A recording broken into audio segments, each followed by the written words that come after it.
I kind of at this point feel just slightly bamboozled by OPKs in general, and also a little bit bamboozled by my ovulation pains as well.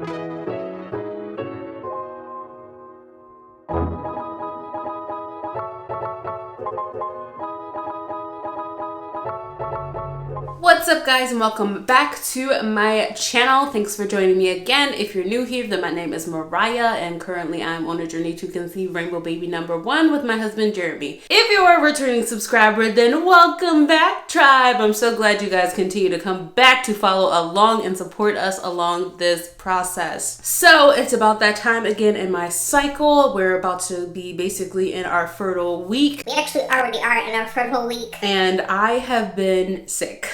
In case you can't hear it, I'm so nasally right now and my throat is still a little bit sore. So today is Saturday and I haven't been feeling well since last Sunday is when it all started. So I wasn't feeling the greatest. We were traveling a lot. We went down to North Carolina to see the kids, which involved a lot of hours in the car and then a lot of time in the airport and obviously flying. And in that span of time, I wasn't getting a whole lot of sleep. We had to go to DC for my doctor's appointment. So lots and lots of traveling on top of me not feeling well, on top of the fact that I got immunizations too. So I've been just a little bit off. I had a fever for 2 days. You guys know I'm temping now using the OVUSENSE. And with OVUSENSE, they say as long as you don't have a fever for more than 2 days, then you should be good to continue using it. So my fever has gone away, thank goodness, but I also don't know how that's going to affect my chart as far as temperature goes. Of course, during my first full new cycle of temping, I get sick. So I don't really know how that's going to all play out and affect the confirmation of ovulation that I am going to get from that device. I'm sure I mentioned it also before, but when we went back to my RE, he definitely wants me to continue using the OPKs. We are going to be shifting directions next cycle. So he definitely wants me to continue to tracking via OPKs. And if I can add in the temps, that's going to be great because the more information I can give him, the better. So now I'm going to be not only OPK testing with you guys, but I'm also going to be inserting what my chart is looking like as we go along for these testing days. I really kind of want to gauge and compare and see when I'm getting my peak on an ovulation test in comparison of when my ovulation is actually confirmed via temping. So I think it's going to be really interesting to look at that because as you guys know, I have not been able to temp the traditional way. So in case I didn't say it, we're on cycle day 13. So I'm going to go ahead and dip. 1, 2, 3. And I'll lay it flat for 5 minutes. And obviously I've been sick, but Jeremy has also been sick. So he has a sinus infection and I don't know what I've had going on lately. I just have not been feeling the greatest aside from the reaction that I had from my immunization. So we haven't necessarily gotten the most ideal baby dancing in. I'm pretty sure we hit cycle days 8, 9, and 13, which today was like in the wee hours of the morning, like 12 a.m. type of hour. So yeah, I don't know if we're going to be able to hit any more. It'll just be depending on how I feel or how he feels or the combination thereof. We all know sometimes when you're feeling icky, you just don't feel like being necessarily in that mode. But yeah, that's what it's been like. It's been coughing. It's been my nasal pharynx feeling really raw. I've also been having nosebleeds for the last 2 to 3 days too. So I have like a little bit much going on with my system at the moment.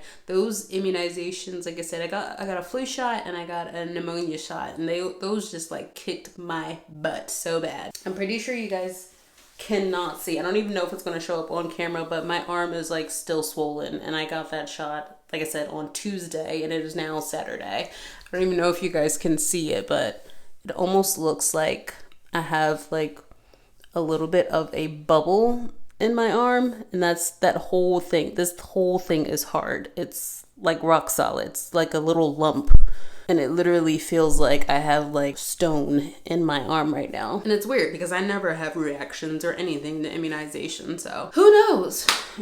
Maybe it could help us out a little bit. I did take an OPK yesterday. I got a high reading on it, but it was a low high. So if you guys use apps like Thermometer, and I know a few other, I think Fertility Friend also, or Premom, they all have a little score as far as the number. So mine was at high, but it was at 15. So that's on the very low end of of high. So today I'm thinking that I might get a high reading. I don't think I'll get a peak reading until tomorrow maybe, if at all, for this cycle. And with the way my body's feeling, who knows what could happen. Okay guys, time is up, and as expected, it's still probably gonna give me a high reading on this, but it's definitely not peak yet. And I'll show you here. So the test line is still a lot lighter than the control line. I'm actually gonna flip it around this way. My finger is closest to the control line, and the test line, as you guys can see, is still a lot lighter. So I will be back tomorrow to take another test in the afternoon. I don't think I'm going to ovulate as early this cycle as I did last cycle. I think a lot of that has to do with the fever I'm having right now. My body's probably gearing up a little bit slower just because I have been under the weather for the past 5 or 6 days. So yeah, we'll be back tomorrow to see what these OPKs are looking like, and also compared to tomorrow's chart. Okay guys, it is the next day. It is cycle day 14. It's actually hours before I'm supposed to take a test, but something has told me to go ahead and take a test. I was about to hop in the shower, so I went ahead and collected. So I do have my urine there, and I did dip one already, but I'm just gonna go ahead and dip another one to show you guys. I feel like this line came up almost immediately after me dipping it. As soon as it went across, the dye was sticking to the test line. Since cycle day 12, I've been testing at 4 o'clock. Now this urine is from about 12:30, so it's still the afternoon, but it's much earlier than it normally is. And I'm going to let it go across, but I'm going to show you guys while this one is going across. I'm going to show you guys how this one came up. And this one obviously has been sitting here while I've been getting dressed and ready and everything else. But this is how this one came up. And as you guys can see, I have a really strong peak going on right now. The test line is way darker than the control line, which is really nice because I haven't seen that in months. I think the last time I saw this was before my last positive. The cycle that I got pregnant the last time is the last time I've seen an OPK that's this dark, as far as the test line being darker and the control line being kind of light and a little bit of a more of a faint line. So yeah, that's really exciting, because I feel like last month I didn't really know if my body was doing its thing, and this month I feel like, yes, I can clearly see based on the OPK that it's doing something. So I had to contact OVUSENSE because my 2 temps from cycle day 10 and 11 were about 99 point something and 98.80. So they were pretty high, and that caused a spike in my chart, which of course is making the algorithm think that I have already ovulated on cycle day 10. And I can't say I'm 100% sure, but I'm like 99% sure that I didn't already ovulate. And I certainly didn't ovulate as early as cycle day 10. I'm working with the OVUSENSE help and support team right now to try and remove those temps so that I can continue using it and hopefully confirm ovulation by using it for a few more days. Hopefully it'll confirm that I have ovulated tomorrow, but we'll just have to wait and see. I'm kind of feeling like the reason why I took this early this time is because I had just kind of a gut feeling, and I feel like last cycle, I feel like I ovulated overnight. So it was on the cusp of cycle day 13 and 14. So I really didn't want to wind up missing it, because I feel like if I would have taken this test at 4 p.m., then I would have already missed it. Okay, so the new one is done processing, and as you guys can see, same type of result. Obviously this one is within the time frame or within the window of that 5 to 10 minutes for you to really look at it. So the top one's been sitting for about, I would say like 20 minutes, and the bottom one, obviously I just took that one only like 5 minutes ago. They're certainly positive. So like I said, I'm gonna hop back on here. It won't be today, it'll probably be in a few days once I get in contact and see if OVUSENSE is going to be able to delete those 2 temps for me, or to just see if I continue using the sensor, if it's going to just go ahead and recalculate and confirm anyway. I really don't know since this is my first cycle using it, but I'm gonna come back to you guys in a few days once I have that update. Okay guys, so I am back and it's 7 freaking days later. Yes, 7 days later, we took the OPK, got the positive on cycle day 14. Now we're 7 days later at cycle day 21, and it literally took that amount of time to get a positive. So while part of me feels like that's crazy, other part of me understands that I'm working with the device. Temping is something that's new, and I've only been using the OVUSense. This is my first cycle using it, so it's gonna take some time for the sensor and the app to learn my body, specifically to tailor those things possibly a little bit faster. Here are the results. I'm going to probably put the chart somewhere over here, and I'm just going to stand on this side so I can have the chart there while I'm talking. So I got the positive OPK on cycle day 14, and then according to OVUSense, it says that I did not ovulate until cycle day 17. So that's a whole whopping 3 days later. I did have ovulation pains on cycle day 15, which led me to believe that I was ovulating actually on cycle day 15. I did get, like I said, a lot of those pains. So I thought that I was actually ovulating that night. But according to my temperatures, OVUSense reads that I did not ovulate officially until cycle day 17. Now, I feel like where it's a little bit tricky for me is the fact that I was sick during part of my fertile window, and I had actually a fever for about 2.5 days on and off. So I feel like even though I contacted OVUSense, told them to get rid of 2 of the temperatures, that third temperature where you see the spike in the graph, I potentially should have told them to get rid of that one too, because that was still when I felt like I was coming down off of my fever. And that's really when I started to feel better. Like I said, I have been sick for about 2 weeks now.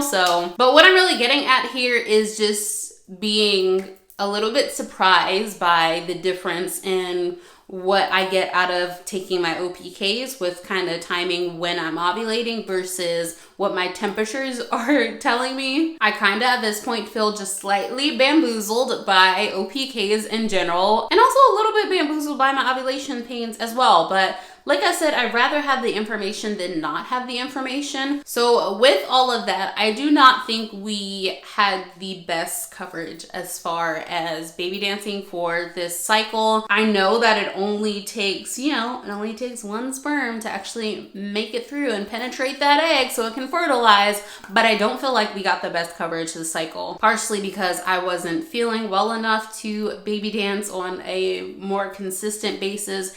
And I also timed it according to my OPKs because I couldn't exactly wait on OVUSense to confirm ovulation and then try to do it then. If I would have waited for ovulation confirmation via temping, then I would not have wound up baby dancing as much either. So I don't think I did anything like wrong or anything like that this cycle. I pretty much went with my gut and went with my instincts and what my body was feeling like doing. So it kind of is what it is. I won't say that I am like the most hopeful for this cycle knowing what I know now, but there's still obviously some hope there. So if I'm going with OVUSense, we baby dance 3 days out from ovulation. If I am going with OPKs, we baby dance days before ovulation. Another question that I had that I need to kind of figure out is, does OVUSense automatically put your cover line in for you? Because I had to adjust my cover line on the chart. It didn't automatically plot it for me. So if you're an OVUSense user, please go ahead and let me know if as the time goes on, will it start to automatically do that? Or is that something that you always have to do manually each month? I tried Googling a little bit, haven't really found an answer yet. So if you know, please let me know and I would appreciate that. Well guys, that's pretty much all I have for you for this video. I know it was over a longer period of time, but I really wanted to just sit down with you guys and compare what my OPKs were telling me in comparison to what temping and charting was telling me. Obviously, because we are further along down in my cycle at this point, fast forwarded a whole whopping 7 days. So I have a couple more days left to wait, and then I will go ahead and start my early testing. You guys already know that I test early. The moment I get a positive, I have to start progesterone immediately. So the early testing, even though I'm using the OVUSENSE and temping now, the early testing ain't going anywhere. I guess now more than anything, there's going to be a little bit of discrepancy with what DPO I am exactly. And that is because my OPKs are deferring so much from temping. And while I am learning more about temping and trying to trust the temperatures over the OPKs, it's hard because I've been using the OPKs for over a year's time, and that's all I've known. So it's hard to make the switch or the total changeover to trusting temperatures more than OPKs. I know it sounds silly, but yeah, that's pretty much where I'm at, and I'm gonna stop rambling. So if you like this video, be sure to give us a huge thumbs up. Go ahead and subscribe to join our tribe. Hit that notification bell so you don't miss out on any future uploads. Ladies, you already know I'm sending you positive vibes, plenty of baby dust, lots and lots and lots of love. I am hoping that we are all gonna get these VFPs before this year is out. Congrats to all the mamas that have been getting recently their BFPs. I'm really happy for you guys. Some of you have been here from the very beginning here on YouTube. Others have joined in. You've come over from Baby Center, and I really do appreciate all of you guys' support. It means the world to me, and it makes me that much happier when you guys are getting your positives. So I just want to say from the bottom of my heart, I really appreciate you guys, and I hope you are having an amazing and wonderful week. I will see you in the next video. Bye.